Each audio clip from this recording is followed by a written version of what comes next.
Τα νέα της εβδομάδας που μας πέρασε, είχαμε τη Δευτέρα, την πρώτη τελευταία εργάσιμη του μήνα Σεπτέμβρη και είχαμε καταβολές επιδομάτων και καταβολή επιδόματος παιδιού Α21 με διακυμάνσεις στα ποσά σε ορισμένους δικαιούχους λόγω της εκαθάρισης των νέων φορολογικών δηλώσεων για το έτος 2024.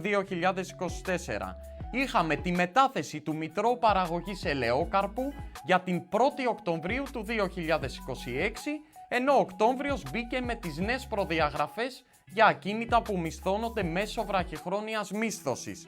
Ψηφίστηκε το νέο εργασιακό νομοσχέδιο την Παρασκευή με τη δημιουργία του Εργάνη 2, ενώ 27 και 29 Οκτωβρίου θα γίνει καταβολή των συντάξεων Νοεμβρίου όπως ανακοινώθηκε. Ενώ τέλος άνοιξε η ηλεκτρονική εφαρμογή για τα ωφέλη των νέων φορολογικών μεταρρυθμίσεων που ανακοινώθηκαν στη Διεθνής Έκθεση Θεσσαλονίκης.